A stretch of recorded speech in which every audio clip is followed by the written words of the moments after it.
Welcome to another episode of the MMA Lockcast. I'm your host, Manpreet, aka MMA Lock of the Night, and your boy on Twitter at MMALOT. And this week we're going over UFC Vegas 8, which is headlined by Alexander Rakic and Anthony Smith for a pivotal light heavyweight battle that I'm really looking forward to, especially for the Alexander Rakic side. Considering, in my opinion, that he got robbed last time around against Whitmire, it kind of set him back slightly, but I think that this fight with Anthony Smith really cements himself in the top 5 if he's able to come out with a victory here. So will he? It's wait and find out when we get to that fight in this breakdown.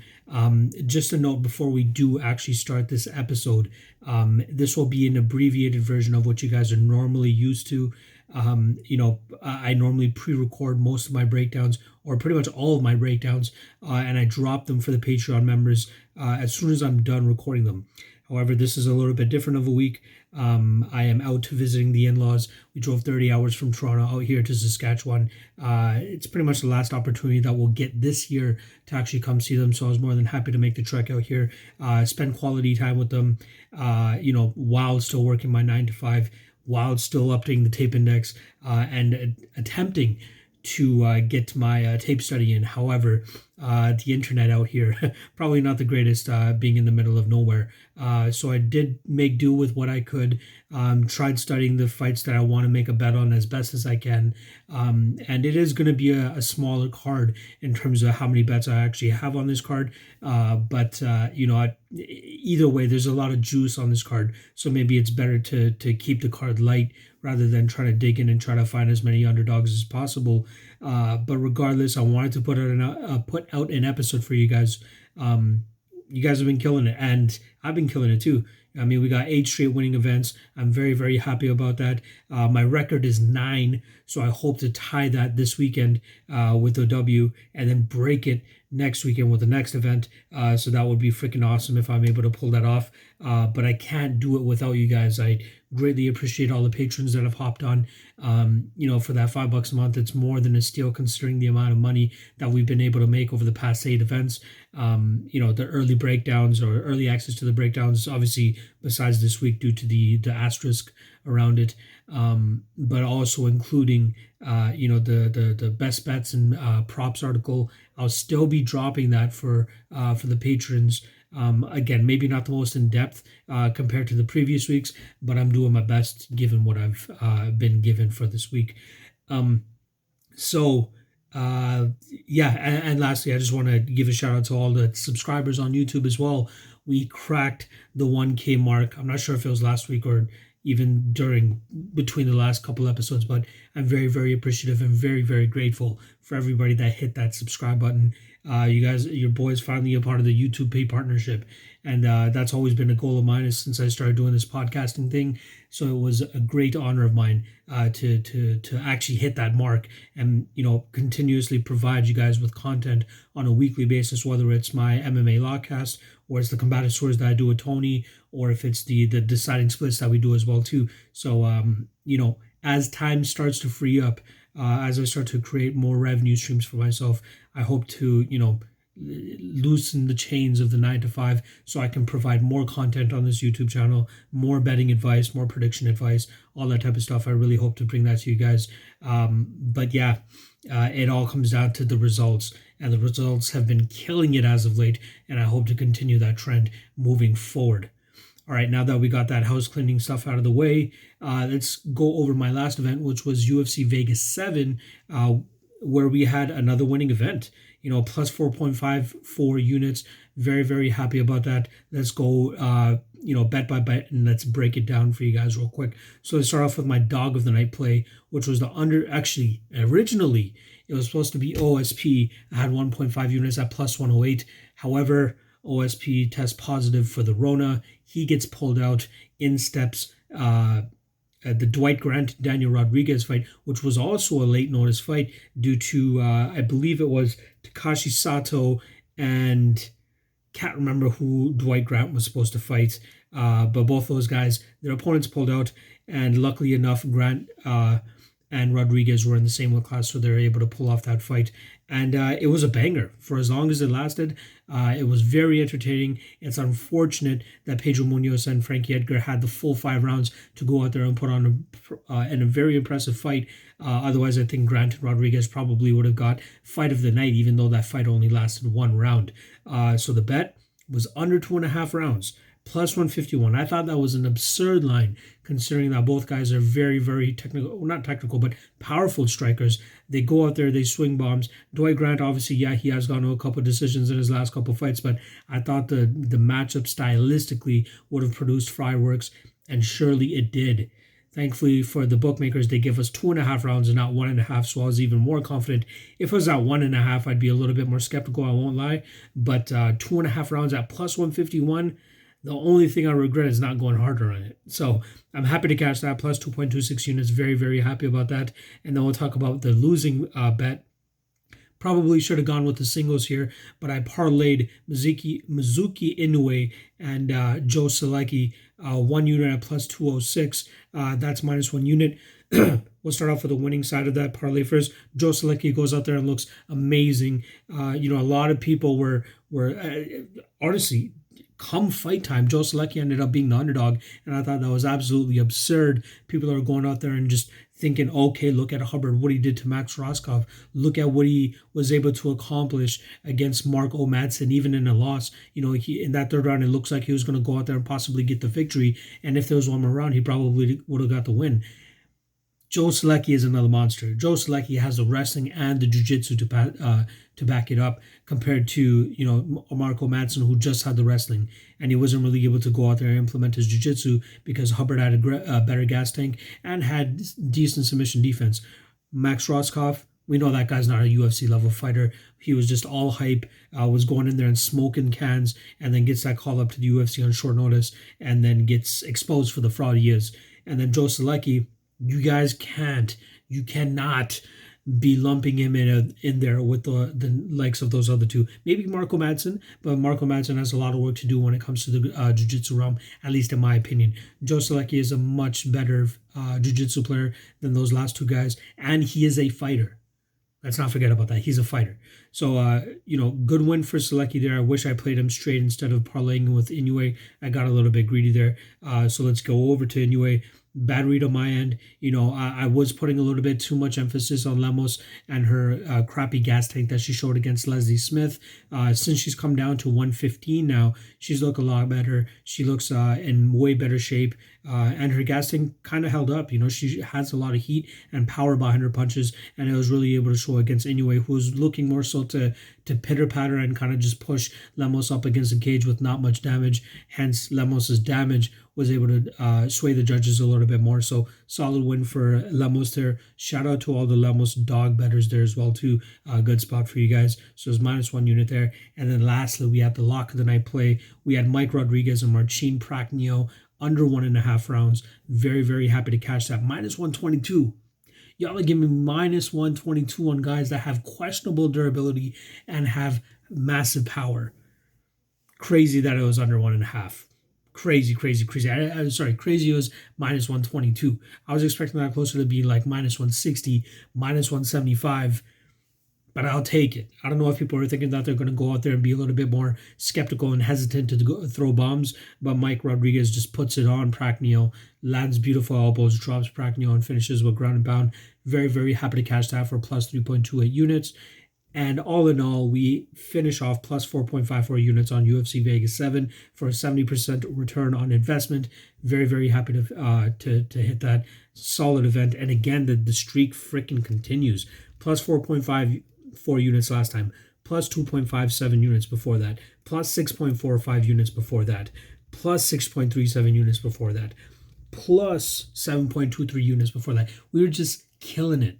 And I'm very, very happy, and I'm glad I have this momentum, continuously digging myself out of the hole that we created last year or at the ending of last year.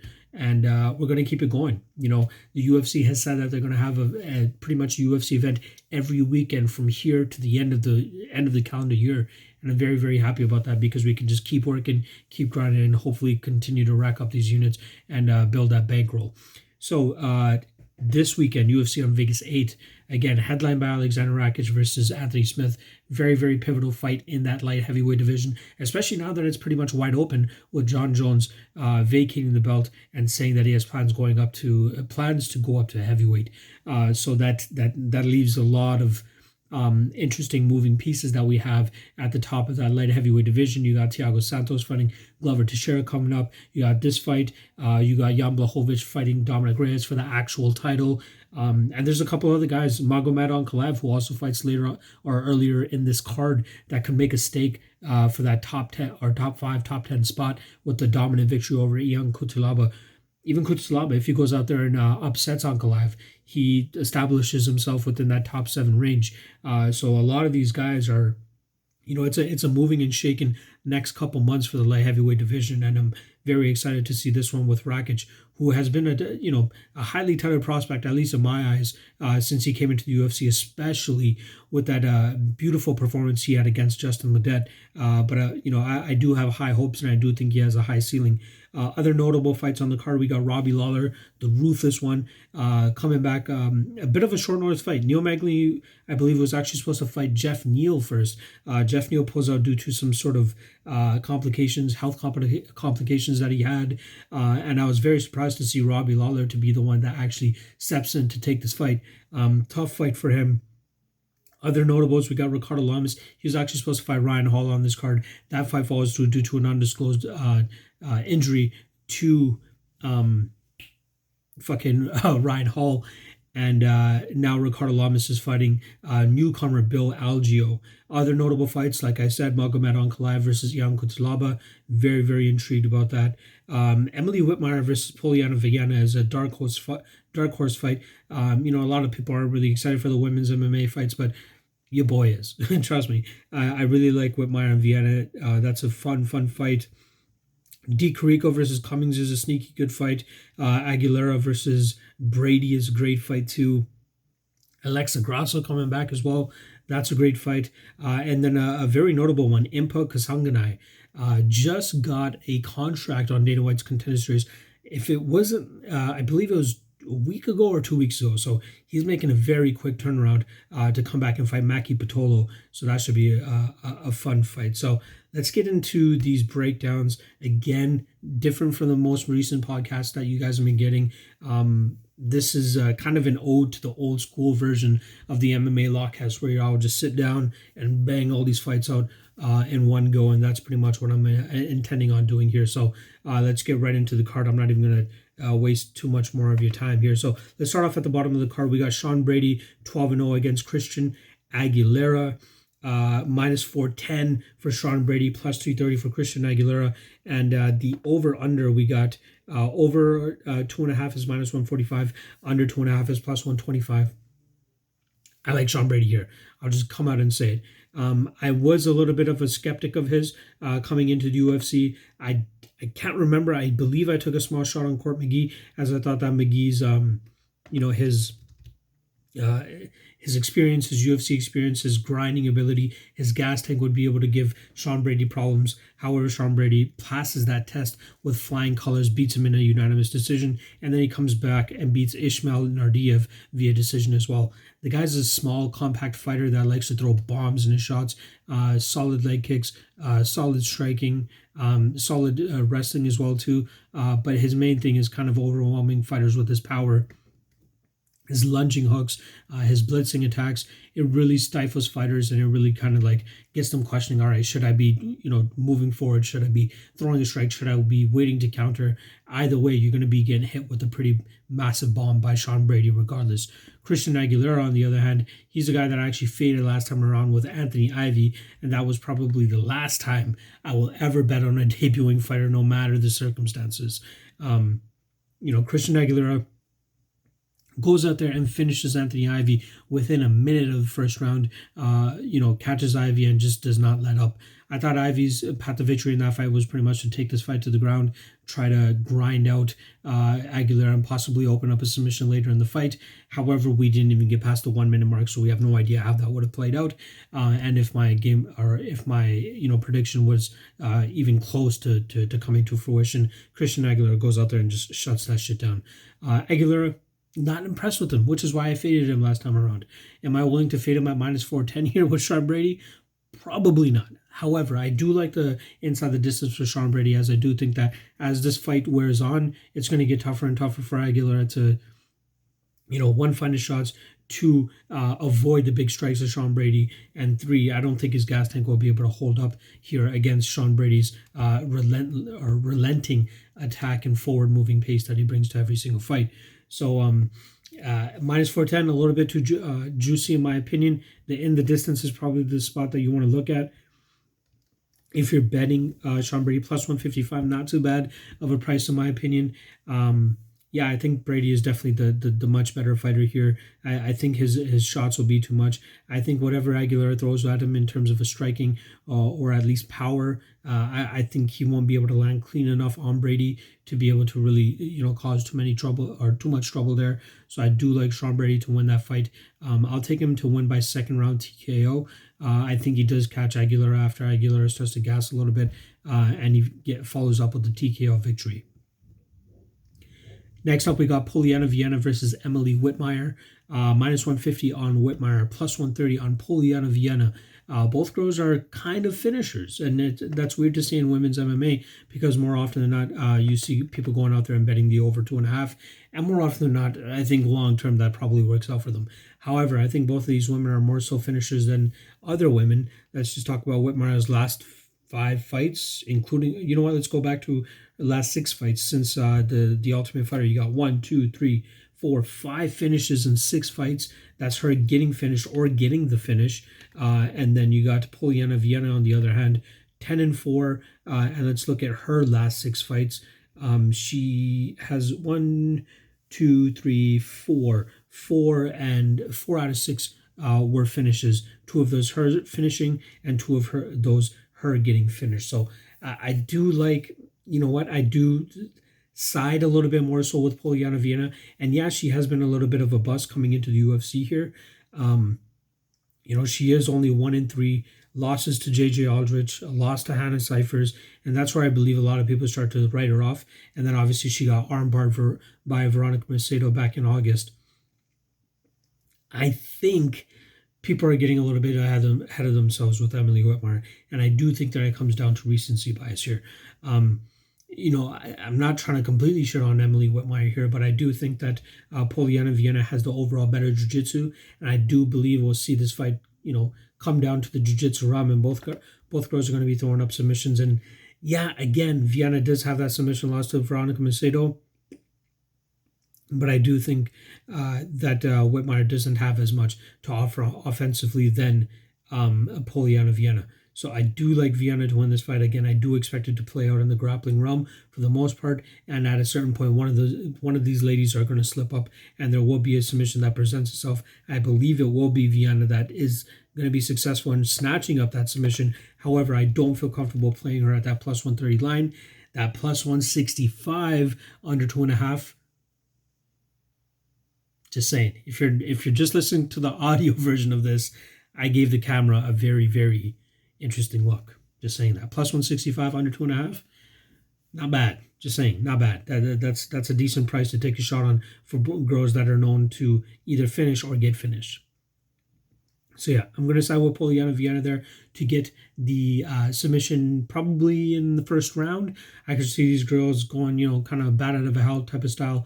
And we'll see Polyana Viana, I'm going to say rear naked choke, but thankfully we don't have to bet on the exact submissions that these fighters have to pull off. The next fight is actually Caceres versus Kevin Croom. Luckily for me, before I was actually able to dig into studying up on either of these guys, we got news that Kevin Croom actually had to pull out. Not exactly sure why, but Caceres is opponentless, at least at the time of this recording. So if he does come together and ends up getting an opponent come fight time, maybe I'll add something in the comment section on the YouTube page to let you guys know who I actually lean if I'm able to get some time in to research either one of these guys. So next up is Alessio D. Chirico versus Zach Cummings. This one's a tough one. So I wish I did have more time to actually go in and research this fight this fight, considering that it's pretty much at a pick'em right now. But obviously circumstances that I laid out earlier in this podcast did not allow me to. Initially, I did lean Alessio Di Chirico, but going back and really kind of looking through Zach Cummings' resume and, slowly remembering, what his style is all about, I like his jiu-jitsu style to kind of like take over the fight here. I think he could actually absolutely go out there and grind out Alessio Di Chirico. Zach Cummings has decent stand-up, obviously a better jiu-jitsu game than he does have a stand-up. His most recent victory was over Trevin Gauss via guillotine choke in the third round. His most recent loss, which was his last fight, was against Omari Akhmadov in a fight that he just pretty much got grinded out. Akhmadov is able to do that against most of his opponents, so you can't really fault him there. His most recent loss, other than that, Michel Prazeres, who's another guy, and that was a split decision loss. Prazeres is another guy who's known to just go out there and outpower his opponents and just pretty much outgrind them. He's able to impose this type of this grappling style where he's able to just stifle opponents with his strength alone, with his clinch, with his grappling. So I can't really fault Zach Cummings for that loss. Santiago Ponzinibbio, another loss on Zach Cummings' record. Gunnar Nelson, another loss on his record. But outside of that, the guy has wins on his record. Jan Cabral, okay. Dominic Steele, okay. Nicholas Dalby, decent. Alexander Yakovlev, a straight arm lock victory there too. You got to throw that out there. Nathan Coy, all right. Trevor Smith, kind of past the hill. Trevin Gauss, decent victory. Alessio Di Chirico, I would kind of categorize him in that Trevin Gauss type of fighter, and I think that Zach Cummings is the slightly better fighter there. So I do think Alessio Di Chirico will have the advantage on the feet, but I do think that Zach Cummings overall as a fighter has a much better chance to win this fight. Di Chirico is coming off of some pretty tough losses. I'll give him that. Mahmoud Muradov last time around, and Kevin Holland before that. And then he does have a split decision victory over Julian Marquez, and he did finish Oluwale Bomboshe back in December of 2017. I definitely do think that Zach Cummings has the better resume there, the better jiu-jitsu chops, great coaching as well too. Training over there at Glory Kickboxing with James Krause and that team. I do think he's the better fighter there, and I would lean him there, or lean him here in this pick'em fight. And honestly, even at pick'em odds, I'm not that mad.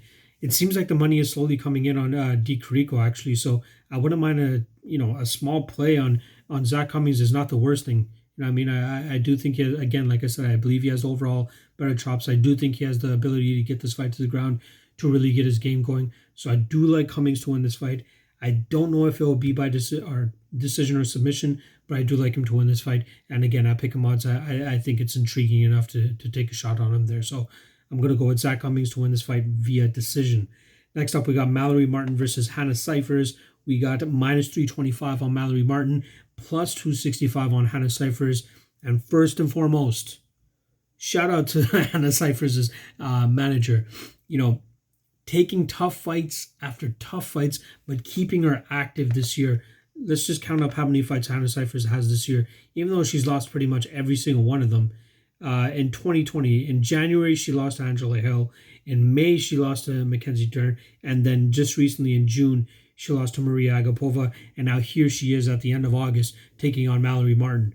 Now, this is a fight where if Hannah Cifers does not win this fight, she's probably going to have to get cut. And that's very unfortunate because I'm a big fan of Cifers.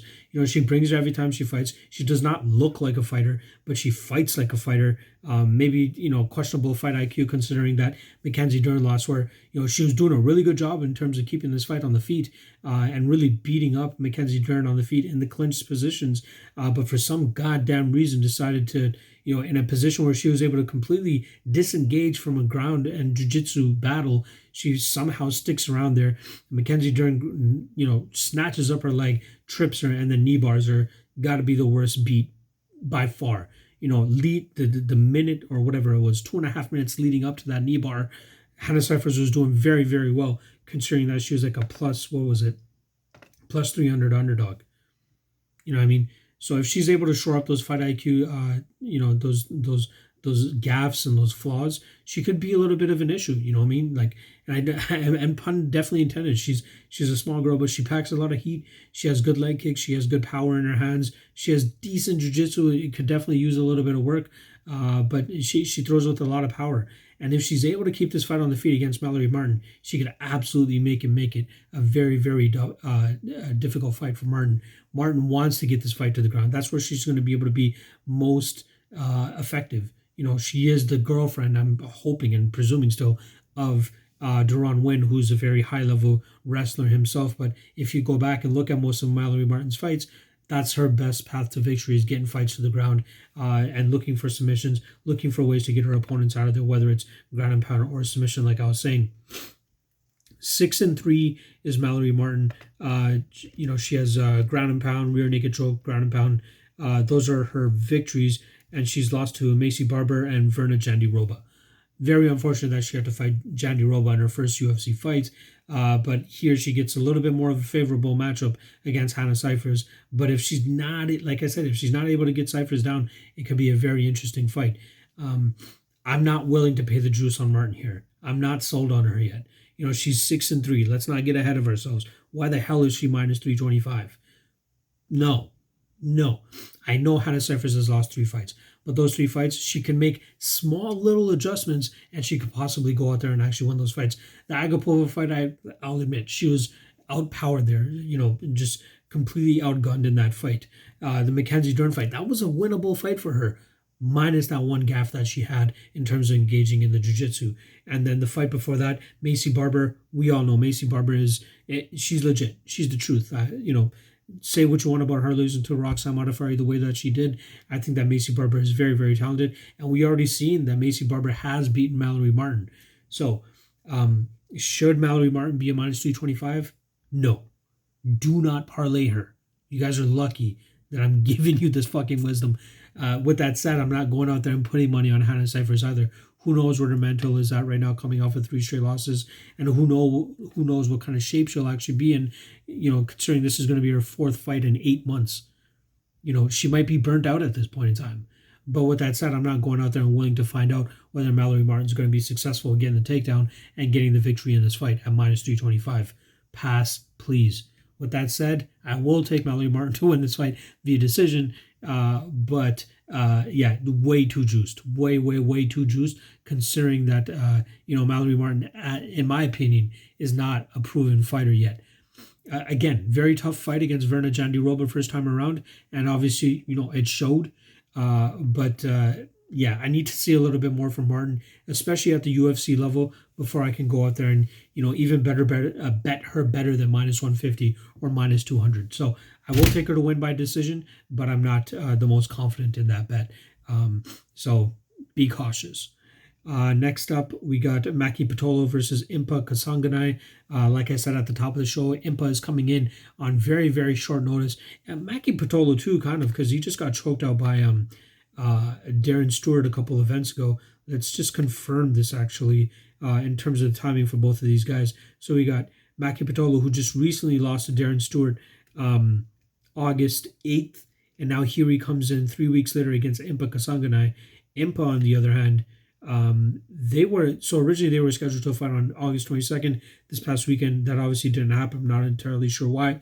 And Impa Kasanganay actually won August 11th. So 3 days after Maki Pitolo got submitted, Impa goes out there and gets a victory on the Contender Series, gets rewarded with a contract, and gets even more rewarded by being able to jump in there pretty much in the same month that he got the victory on the Contender Series. So this should be an intriguing fight. I do think that Impa is actually the better overall fighter here, though.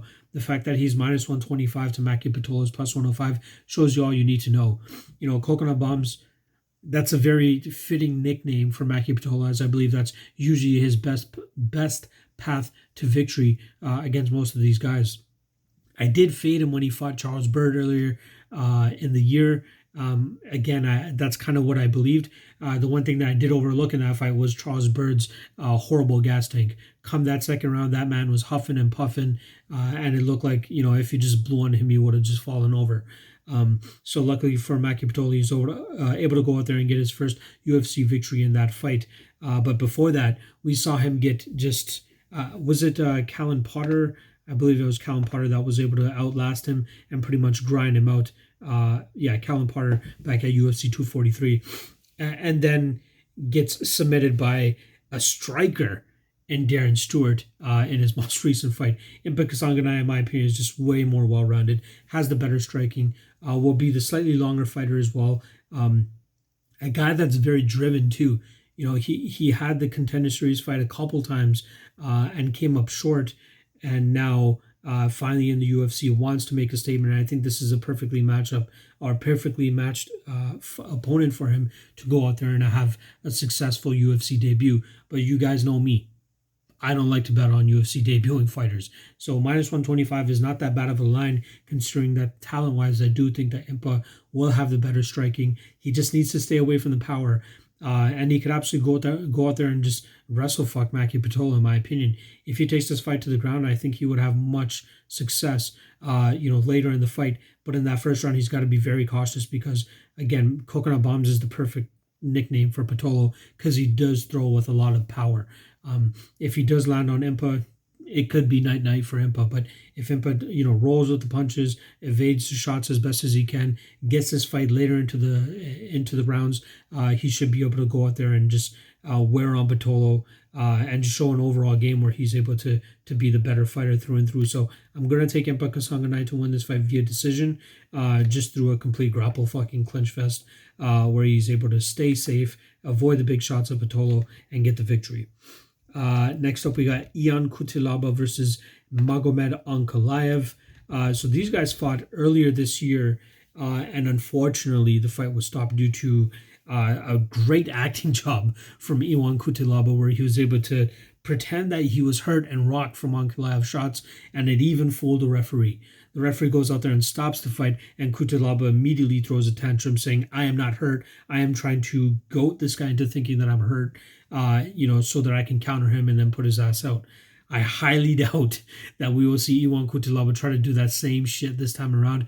Maybe he talks to the referee before the fight and be like, hey, this is what I'm going to try to do. So unless you see me unconscious on the canvas looking at the ceiling, don't stop this fight. Regardless, I don't think that's going to matter this time around because I don't think anything has changed other than the fact that these guys have already stepped in the cage against each other. Magomed Ankalaev is the way better technical striker. He may not have, one punch knockout power like Yeon Cutelaba does, but he does have a great complete game, especially a technical striking game where he's able to go out there and just make opponents look completely stupid. He strikes very well, he kicks very well, he throws in combinations, his movement is great. The only flaw that he has, and it's the only loss on his record, was when he gave up against Paul Craig with 1 second left. I wish that his corner was just a little bit louder and was able to go out there and, just yell at Magomed, you got 5 seconds left, you got 3 seconds left, you got 2 seconds left. If he just held on one more second, he would still have an unblemished record. However, here he is sitting at 13-1. And, again, I do believe he has, title. He does have a title in his future. I do think that he could definitely go out there and be a champion. He could go out there and beat Dominic Reyes. He can go out there and beat Anthony Smith. He could be a headliner here and beat both guys, in my opinion, on his best day. Cutelaba, on the other hand, the guy, we know what his game is. He wants to go out there and he wants to try to knock you out. Or he wants to go out there and take you down like Khalil Rountree and pound your face into the canvas. I think Ankalaev has solid enough takedown defense, good enough sambo and wrestling that he'd be able to keep this fight on the feet. But I think it comes down to his footwork, his jab, and his ability to keep Cutelaba on the end of his strikes. And that's where it's going to come down to. Cutelaba is just going to continuously swing at air. This is kind of going to look like a bigger version of Gavin Tucker against Justin James. If you guys remember me breaking down that fight, it was like Justin James trying to just wing for the fences, try to look for that knockout shot, and if he's not able to find it, he's going to start to slow down, and we'll see the better fighter, the better technical fighter, start to take over and have a lot of success. So I think that we'll see Ankalaev kind of have that type of approach where, he'll play it safe in that first round, let Cutelaba swing at air, and then start to put it on in the second and third rounds, and we could see a late finish for Cutelaba here. So I wouldn't mind what Cutelaba in the third round is. Let's see what that prop actually is, if they actually have it out for us. Ankalaev to win in round 3, plus 1050. Not that bad of a price tag, in my opinion, as I believe that's a really good spot for Ankalaev to get the victory here. Yeah, I'm a huge Ankalaev believer. I believe he will have the title, or at least he'll fight for the title in 2021, barring any, John Jones comeback or anything like that. I know Anthony Johnson is on his way back to the UFC as well too, so maybe that might clog his plans a little bit. But a victory over Yeon Cutelaba here, and albeit a dominant victory over Cutelaba, will really cement him in that top 10, top 7 of the division. And just when you have a fighter like Yeon Cutelaba who just tries to wing for the fences and always try to knock his opponent out, he's only going to get so far, especially when he starts to fight this level of competition. And Ankalaev is that level of competition where it's just going to be too much for Cutelaba. I've seen things out there that people believe that Ankalaev is a quitter just because he, tapped out to Paul Craig.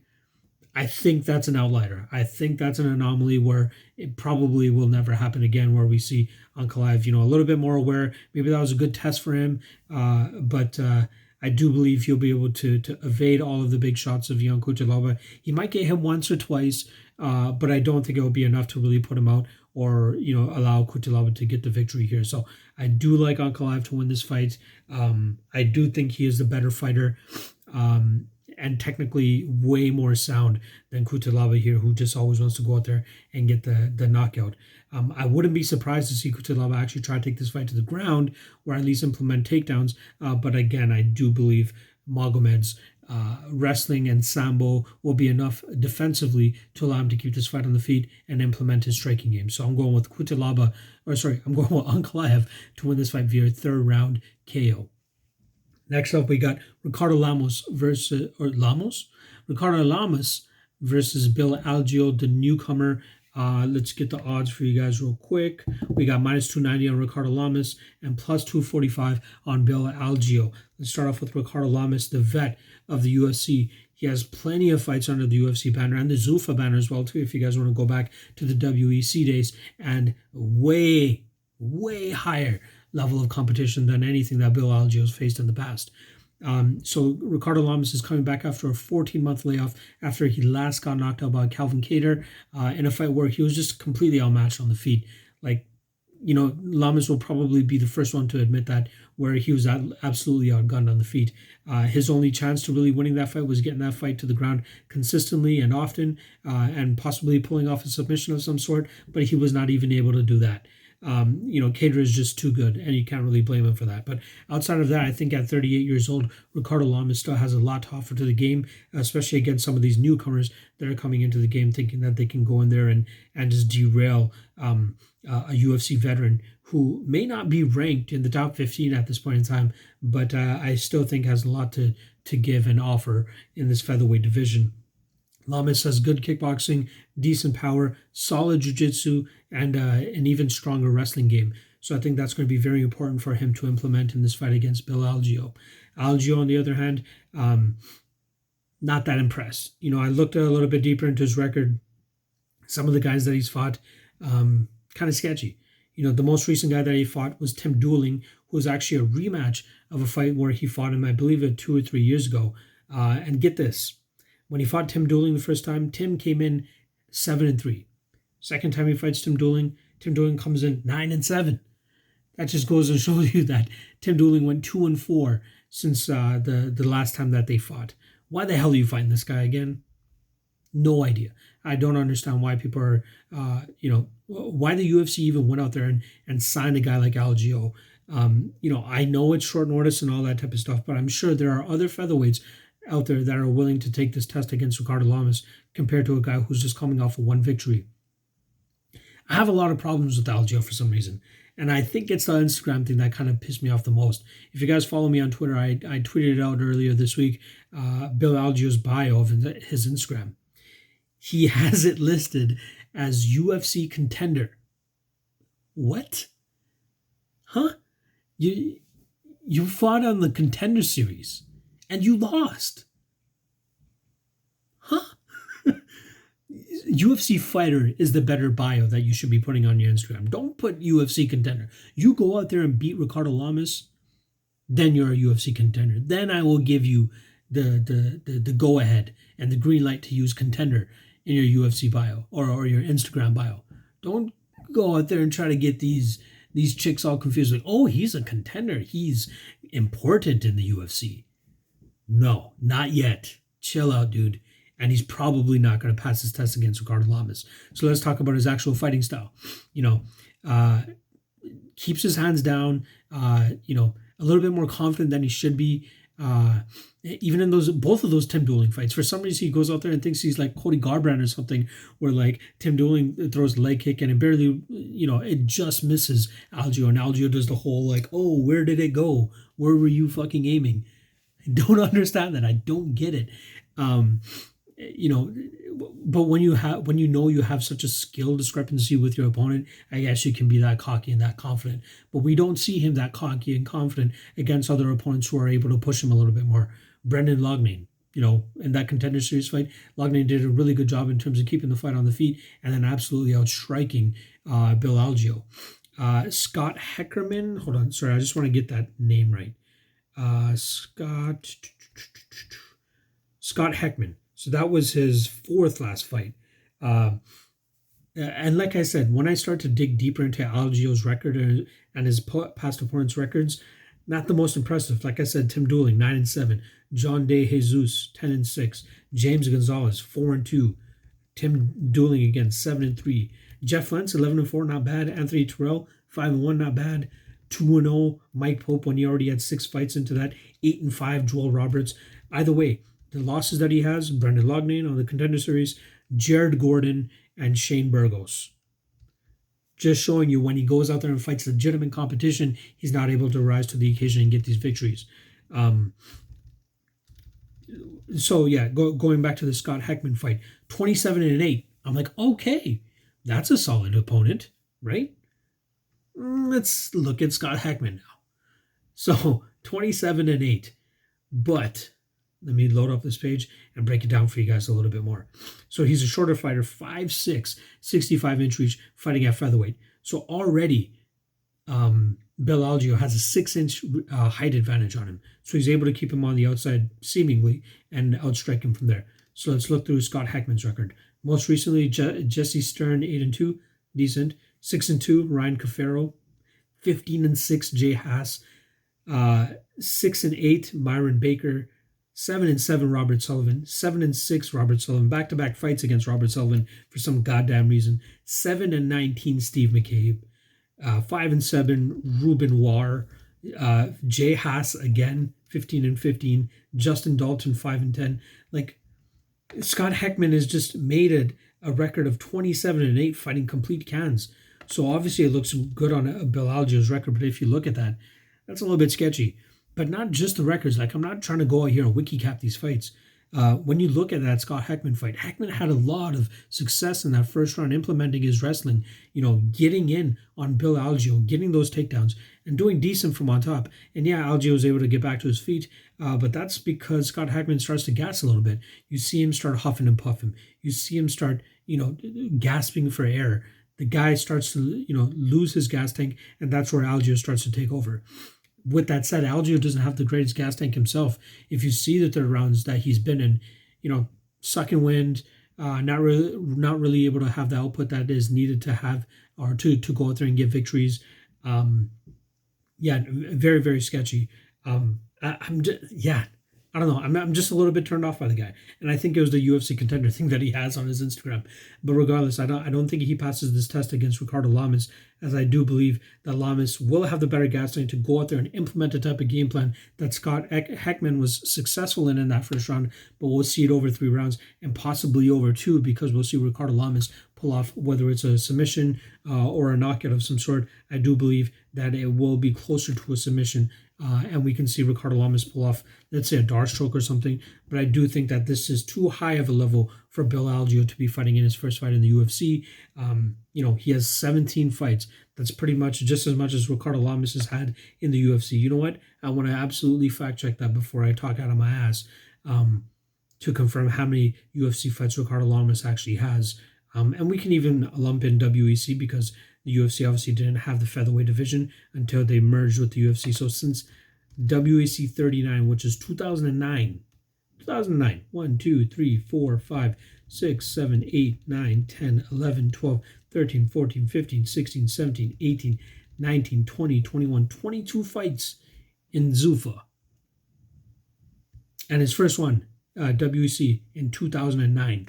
Bill Algeo made his UFC or his pro MMA debut in 2012. So I'm just saying, Ricardo Lamas, way better fighter here. Definitely deserving of that minus 290-ish range that he's at. Even minus 300 makes absolute sense. So I'm taking Ricardo Lamas to win this fight by second round submission, and I think he makes it look easy, to be honest. Next up, we got Yeon Kim versus Alexa Grasso. We got Grasso coming into this fight as the minus 325 favorite, I believe. Yeah, the minus 320 and plus 260 on Yeon Kim. So this is actually Grasso's first fight up at 125 in the UFC. She missed weight the last time around against, I believe it was Carla Esparza, and now she's fighting Yeon Kim, who has a pretty sizable reach advantage here. I believe she has a 72-inch reach. 5'7", 72-inch reach. Excuse me. Alexa Grasso, on the other hand, 5'5", 66-inch reach. I think that might play a little bit of a factor, but I think the better overall fighter here is Alexa Grasso. Yeon Kim, she has solid boxing, a better strike or a better boxer than she is a kickboxer. We do see her use her head kicks every now and then, but I do think that the best of her game is in her hands. Alexa Grasso, on the other hand, a much better fighter overall. Good kicks, good takedowns, good jiu-jitsu. We saw her numerous times kind of reverse Carla Esparza in their fight, and we know how high level Carla Esparza is herself. And obviously Alexa Grasso came out on the losing end in that fight, but that was a very, very close fight that a lot of people thought you could potentially give to her as well.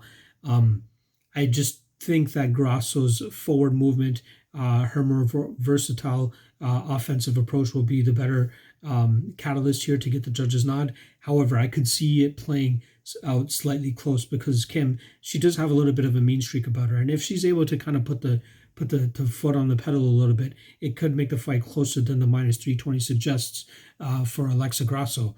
That's probably the only thing that's keeping me away from really, going balls deep on Alexa Grasso here. I like her to win. I think 115 is really where she should be, though. So hopefully this is kind of just a one and done for her. She's going to run into a lot of problems fighting these slightly bigger women at 125, where her best work can definitely be done at 115. I can see, I will lean Grasso here. I do think she gets the nod, but I think it will play out a little bit closer than most people are expecting. So that's a little bit giving me a little bit pause to really go in on Alexa Grasso here, but I do think that she gets the victory via decision. So I'm going with Alexa Grasso to win this fight via decision.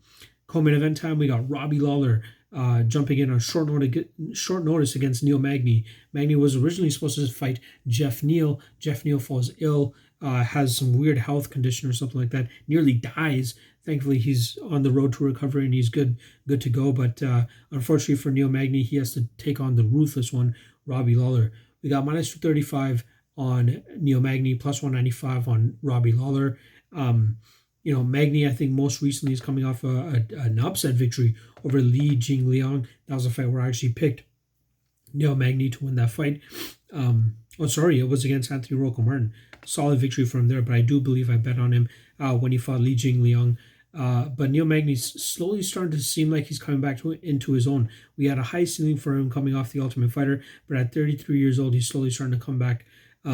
His most recent loss was to Santiago Ponzinibbio. That was a tough fight for him. Ponzinibbio, just the much better striker, much more firepower, much more versatility in his strikes too, which was really the unfortunate part for Neil Magny. And then obviously those calf kicks, which made it very, very difficult for Magny to pull off a victory there.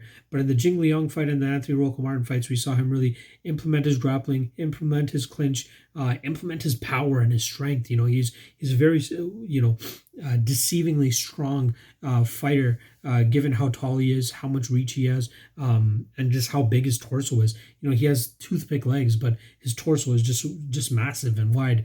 and mix that in with his, his legit cardio. He's definitely a big problem for a lot of guys. He uses his kicks very well to keep his opponents on the end of the striking range that he likes to stay in. His jabs are very good too. He does a good job of just sticking opponents, keeping them on the end, and then mixing in the clinch game when he needs to, kind of mix it up a little bit more and keep his opponents on the edge of their seat. But this fight against Robbie Lawler is a tough one because we don't know what kind of Robbie Lawler we're going to see. Robbie Lawler could absolutely be over the hump here, considering he's had a couple flat performances last time around. He's 38 years old now. Who was the last fight that he had?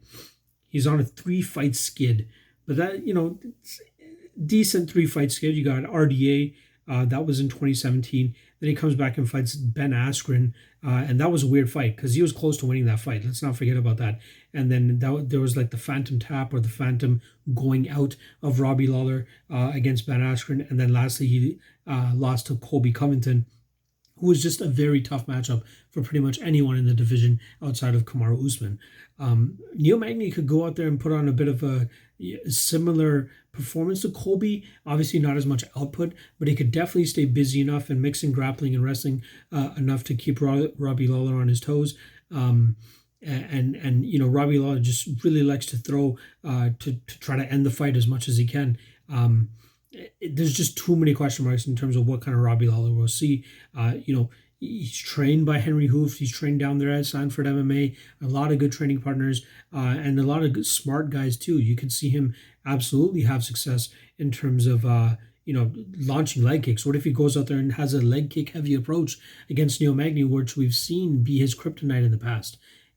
If they're able to implement those leg kicks and really start to bring his hands together with that, it could spell trouble for Neil Magny. So I think that, I am confident in Neil Magny here. I think he has the ability to win this fight. I do think Neil Magny will win, but the question marks surrounding Robbie Lawler and the shape that he's in and the type of game plan that he can bring into this fight just gives me a little bit of pause. So I want to backtrack from that fight a little bit.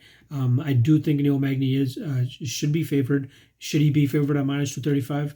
Not 100% sure. I'd be a little bit more comfortable on betting Magny at minus 150, minus 165. So maybe we'll see the name value of Robbie Lawler help out the betting line here and maybe get a better betting line on Neil Magny closer to the fight. So I'll definitely keep my eye on that. But I do think that we will see Neil Magny grind out this fight.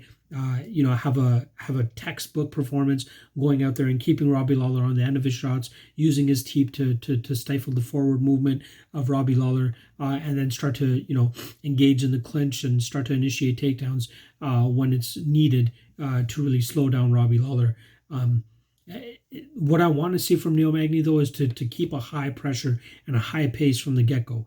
If he's able to do that from the first round all the way to the 15th minute, or even come the 10th minute, we'll see Robbie Lawler start to slow down a little bit more. He won't have as much pop on his shots. But again, too many question marks. I just don't know what kind of Robbie Lawler we're going to see, considering he's been out since August of last year. So this is going to be close to a year since he's been off. Actually, over a year since he's been off. This is a tough opponent for him to come back to, considering how weird and awkward Neil Magny's style is. So I'm taking Neil Magny to win this fight via decision, but minus 235, in my opinion, is slightly too high for me to pay a price on Neil Magny. All right, we got the main event coming up next. We got Anthony Smith versus Alexander Rakic. Let's start off with Anthony Smith, who's coming off an unfortunate loss to Glover Teixeira, where his coach, Mark Montoya, got absolutely crucified for allowing him to continue to take that beating all the way into the 5th round. A lot of people were thinking that he should have just stopped the fight in between the 4th and 5th round, but Smith is a fighter. They call him Lionheart for a reason. He went out there and still tried to get the finish, but unfortunately he got finished and absolutely murked by Glover Teixeira. Anthony Smith, one of those fighters that just goes out there and has a resurgence. A lot of people were writing him off before he came up to the light heavyweight division, put together a couple solid wins. Solid, you know what I mean? You're talking about wins over Rashad Evans, Shogun Hua. I'll give him the Volkan Oezdemir fight, and then he gets a title shot against John Jones, but just shows no urgency in that fight and gets absolutely 50-45 in that fight against John Jones. Comes back and, upsets a lot of people when he beats Alexander Gustafsson, but for some reason, Gustafsson just did not seem like he was in that fight at all. mentally from the face off right before the fight started, all the way to getting finished in that fourth round where he just kind of flopped to his back and gave up his back to Anthony Smith, who was able to go in there and just get the rear naked choke after that. And then obviously we know what happened with him and Glover Teixeira. He's a decent all-around fighter, but I just don't think he's great at anything. He's good at things, but he's not great at anything. So I think that's where the questions start to come for Anthony Smith, especially when he goes up there and fights a guy like Alexander Rakic, who looks, almost unstoppable outside of that Volkan Oezdemir fight. He has a strong top game when he's able to implement his wrestling, able to get guys down and kind of just crush them from on top with ground and pound, with pressure, like he did to Justin Ledet, like he's been able to do with past opponents. But, the Volkan Oezdemir fight was a very tricky one. Oezdemir beat up that front leg, was able to, pretty much have an alien growing out of Alexander Rakic's calf. And that may have impeded his, his movement, his performance a lot in that fight. But I think that, I think that Rakic won that fight. We could see Rakic have the same type of success here against Smith. We need to see Rakic throw a little bit more in combinations, utilize his head kick, try to hide it though. He does throw a lot of naked kicks. So if we see him kind of throw a 1-2 and then come up with a high kick, he could definitely catch Anthony Smith here. But I think it's going to come down to him implementing his wrestling and his grappling, because that's where he will have most of his success. So if he's able to mix his game together very well, I think he'll be the stronger fighter here. I think he has a solid enough gas tank to really put it on Anthony Smith. But again, another very wide line. We got minus 275 on Rakic. I like him. I don't like him enough for minus 275 though. So I think that's a little bit too big of a line. What do we got the over-under at? Over-under is over 1.5 is minus 160. I don't mind that line. I think that we'll see a little bit of a cautious approach from either guy. I don't think that we'll see either guy kind of like, blitz the other and try to get a knockout early. I think we'll see them, slowly get into the game. And even though it's a 3-round fight, I still think that we'll see them be a little bit more cautious, and I can see this absolutely going over the 7.5 minute mark. So instead of betting a side here, I would rather bet the over. Minus 160 is a little bit juicy, but I do think it has some value there. Either guy, they're outside of like Anthony Smith against Shogun and Anthony Smith against Rashad Evans or Alexander Rakic against Jimmy Manuwa. They're not quick finishers. They don't go out there and just starch their opponents, especially if they're, roughly at the same level of them or just close enough. Smith was just way better than Shogun and way better than Rashad at the times of their fights. And Rakic, we know how chinny Jimmy Manuwa was. Chinny Jimmy, as I like to call him. We know how chinny he was at the time, which is why Rakic was able to put him out pretty much instantly. But yeah, I do like Rakic. I think he has a ton of potential. I do want to see him against these higher levels of competition. Anthony Smith is a solid test for him, especially after Volkan Oezdemir. That unfortunate loss he had to Oezdemir. But I do like Rakic to win this fight. I want to say by decision. I kind of wish we got 5 rounds here just to see Rakic in that 4th and 5th rounds if the fight does end up going that far. But I do like him to win this fight. I do think that we'll see him hold his own in the striking and then eventually start to get this fight to the ground and really start to pummel Anthony Smith's face into the canvas. But yeah, I like Rakic to win this fight. I do think he gets it done via decision. And yeah, he continues to move up that light heavyweight division. Like I said at the top of the show, it's wide open now with John Jones, moving up to heavyweight and vacating that light heavyweight title. So I'm taking Rakic to win this fight via decision. All right. I can't believe we got it done. It's been so long since I've done an episode like this where I just bang off all these fights in one sitting, and it was fucking exhausting. You guys have no idea how much I was trying to fight off the yawns here, but I did my best to keep him down. I know my man Big Marley, if he's still watching these fucking podcasts, he was always telling me to take a shot every time I yawned, so hopefully you guys aren't wasted or anything by then. But next week, I'm coming fresh. So today is Wednesday night. Friday, I'll be heading back to Toronto. I should be back in Toronto by Sunday, and then I'll be getting back to my normal schedule of dropping my breakdowns early for the patrons. Shout out to the patrons once again. Yeah, everything should be back to normal as of next week.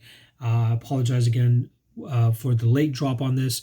Apologies to the patrons for, the lack of early access to these breakdowns, but you guys are still getting the bets, and you guys are still getting the best bets and props article dropped for you guys as well too. Again, not the most in depth this time around, just due to circumstances, but regardless, I'm still able to drop it for you guys. So again, hit up the Patreon if you guys want the cheapest and most efficient way of getting my picks, including the early access to the breakdowns, the best bets article, and then just my leans and just me chatting you up guys a little bit more. I can't be as transparent on Twitter when I'm talking about what fights I want to bet on or where I'm leaning, just because I don't really want to get, show my hand, other than to my patrons who are actually paying to see these things. So, toss your boy $5 a month, hop on the Patreon, and we can get closer to, making this a little bit more of a full-time thing, so I can have these breakdowns for you guys even earlier, and give you guys a little bit more content and answer even more questions for you guys and dedicate more time to this shit for you guys. So once again, I appreciate you guys for all the support, all the subscribers. If you haven't subscribed on YouTube, hit the subscribe button, hit the like button, and drop your comments below in terms of what you guys are betting on this weekend, what you guys are leaning, and if you guys disagree with any of my picks. All right, I'm going to put this on YouTube and then go to sleep because I got to work in like 6 hours or some shit. Appreciate you guys tuning in as always. Apologies, this isn't as produced as it normally is, but I'm sure you guys are happy just to get the fucking episode. But yeah, good luck this weekend. Gamble responsibly, and I'll see you guys for the next episode. By the way, this is episode 91. We're 9 episodes away from 100. Holy fuck. But yeah, appreciate you guys watching. Hit the subscribe, hit the like, hit the comments, and I'll see you guys next week.